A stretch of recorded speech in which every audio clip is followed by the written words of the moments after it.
AssalamuAlaikum. Hello kids. How are you today? Are you ready for the next story? Insha'Allah, I'm going to tell you the story of Prophet Uzair alayhi salam today. Are you ready, children? Now listen carefully. Bismillah. The story of Prophet Uzair alayhi salam. A long time had passed after the death of Prophet Uzair alayhi salam. The people were now being led by Prophet Uzair alayhi salam. The people loved him very much and followed his teachings earnestly. One day, Prophet Uzair alayhi salam headed to his farm, far away from the town he lived. He left early in the morning and traveled through the desert on his donkey. It was a hot day and the sun shone brightly. By afternoon, he reached a deserted town. When the Prophet looked around, all he could see was old and destroyed buildings and bones lying everywhere. He was really tired, so he decided to take rest under a tree. He took out his food and started eating it. After some time, the Prophet stood up and looked around. When he saw the ruined city, he was sad. How could Allah subhanahu wa ta'ala bring back life into the city? He wondered. He said this not out of doubt, but out of curiosity. When Allah heard this, He decided to teach the Prophet a lesson. He sent an angel of death to the Prophet, and the angel took his life. The Prophet lay without life under that tree for 100 years. In the meantime, his donkey died, and it turned into dust, except for its bones. After 100 years, God sent the angel of death back to the Prophet to revive him. The angel arrived and raised the Prophet back from the dead. The Prophet opened his eyes and saw the angel standing before him. The angel asked him, "For how long did you sleep?" "A day or part of a day." He said this because he knew he had slept early afternoon, and now it was late in the afternoon. "You remained asleep for 100 years, said the angel. The Prophet was shocked to hear that. He realized that it was by the power of God that he came back to life. He then ate and drank from the food he brought with him. Then the angel revived his donkey as well. The Prophet learned a lesson that day. Allah had made a sign for his people. He then rode on his donkey back to his native town. But he was not quite ready for the surprise waiting for him. The Prophet had been gone for 100 years, and in that time the whole town had changed. He rode on his donkey and passed through the town. There are new buildings everywhere, and he couldn't recognize anyone in the town.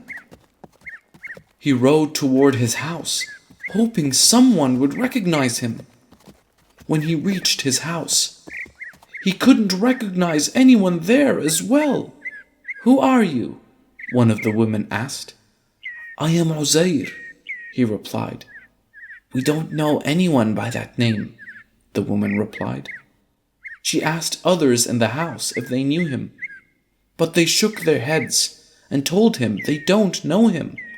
The Prophet saw an old woman who was blind and crippled sitting outside the house. When he looked closely, he realized that this woman was his maid.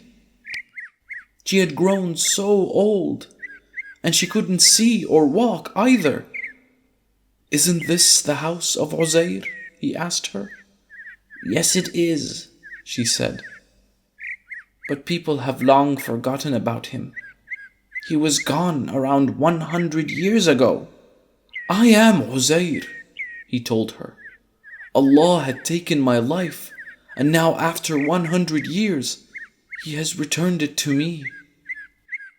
The old woman was confused. Even though she was able to recognize the voice, she still couldn't believe him. How could she? The Prophet had been away for not 1 or 2 years, but for 100 years. So she told the Prophet, "Allah used to answer Uzair's prayers. If you are Uzair, then pray to Allah that I might see." The Prophet agreed and prayed to Allah. He stood up and placed his fingers on her eyes, gently massaging them. Then he took her hands and said, "Get up by the power of Allah." She opened her eyes, and now she could see.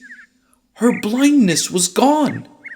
Then she stood up and walked as well. The old woman couldn't believe this. She told the Prophet, "Yes, what you are saying is the truth. I bear witness that you are Uzair." The Prophet then asked her the whereabouts of his children. She told him they were doing quite fine. His eldest son was 118 years old by now. She took the Prophet to an assembly of Israelites. The Prophet's son was the head of the assembly. Even his children and grandchildren were part of the assembly. The old woman introduced the Prophet to his sons. "This is your father." His sons were baffled. Their father was dead for almost 100 years by now. How could this ever happen? They were confused. "He is your father, Uzair.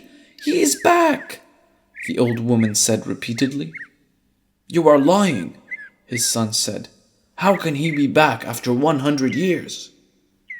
They accused her of lying. "I am your old maid," said the woman. "He just prayed to Allah for me, and here I am, walking and seeing."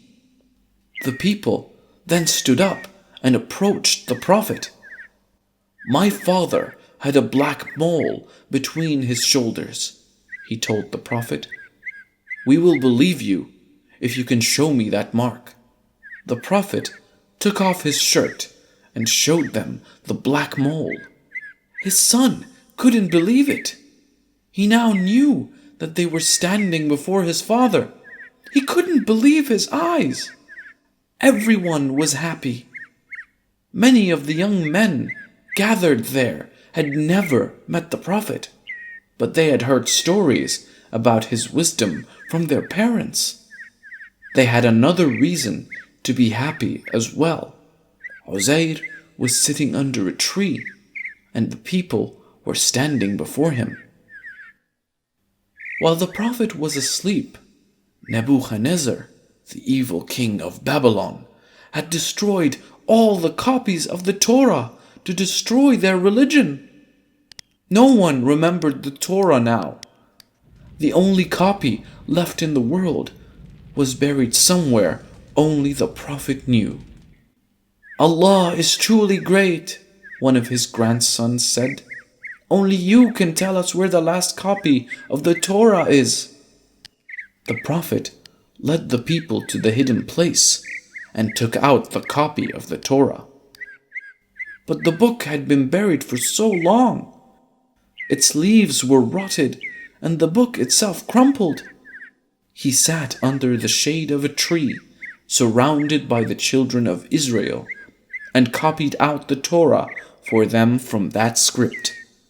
Henceforth, the Jews said that Prophet Uzair is the son of Allah. For the 2 pieces of evidence which came down from heaven for his copying the Torah, and for his fighting the cause of the Israelites. The village, which was in ruins, is said to be Sayrabad. Did you like the story, kids? If you liked it, then please hit the like button. Don't forget to subscribe and click that notification icon to keep updated on all our videos. Insha'Allah, I will tell you the story of Prophet Zakaria alayhi salam in the next episode. That's all for today. Goodbye.